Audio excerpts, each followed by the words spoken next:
సినీ నటి తాప్సీ ఇటీవల సీక్రెట్ గా పెళ్లి చేసుకున్న సంగతి తెలిసిందే. కుటుంబ సభ్యులు అత్యంత సన్నిహితుల సమక్షంలో ప్రియుడు మధియాస బోతోను వివాహమాడారు. మార్చి 20న వీరి ప్రీ వెడ్డింగ్ వేడుకలు జరిగాయి. 23న ఉదయ్పూర్ లో తాప్సీ మధియాస్ బోతో పెళ్లి జరిగింది. తాజాగా ఆమె పెళ్లికి సంబంధించిన వీడియో లీక్ అయింది. ప్రస్తుతం అది సోషల్ మీడియాలో వైరల్ గా మారింది. దీంతో అభిమానులు ఈ జంటకు శుభాకాంక్షలు చెబుతున్నారు. హిమాచల్ ప్రదేశ్ లోని మండి నియోజకవర్గంపై ఇప్పుడు అందరి దృష్టి నెలకొంది. రాజకీయాల్లోకి ప్రవేశించిన బాలీవుడ్ నటి కంగనా రనౌత్ ఇక్కడి నుంచి లోక్సభ ఎన్నికల్లో పోటీ చేస్తూ ఉండటమే అందుకు కారణం.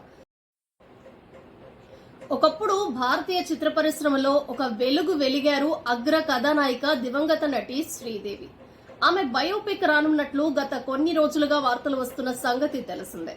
తాజాగా దీనిపై ఆమె భర్త బోనీ కపూర్ స్పందించారు. ఆయన నిర్మించిన తాజా చిత్రం ప్రమోషన్ లో ఈ బయోపిక్ గురించి మాట్లాడారు. శ్రీదేవి నటించిన ఇంగ్లీష్ వింగ్లీష్ చిత్రాన్ని మొదట ఐశ్వర్య రాయ్తో తీయాలనుకున్నారట. ఐశ్వర్య ఒకప్పటి మిస్ ఇండియా.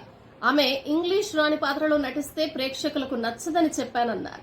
ఆ పాత్రకు శ్రీదేవి ఖచ్చితంగా సరిపోతుందని చెప్పడంతో దర్శక నిర్మాతలు అంగీకరించారట. ఆ చిత్రంలో ఇంగ్లీష్ రాణి గృహిణి పాత్రలో శ్రీదేవి జీవించింది. తన భార్య చాలా ప్రైవేట్ పర్సన్ అని, ఆమె వ్యక్తిగత విషయాలు బయటకు చెప్పడానికి ఇష్టపడేది కాదన్నారు బోనీ కపూర్. జీవితమంతా అలానే ఉంది. ఇప్పుడు ఆ పర్సనల్ విషయాలు బయటకు చెప్పడానికి తాను అంగీకరించనన్నారు. తాను బతికి ఉన్నంత వరకు బయోపిక్ కు అనుమతి ఇవ్వనని బోనీ కపూర్ స్పష్టం చేశారు.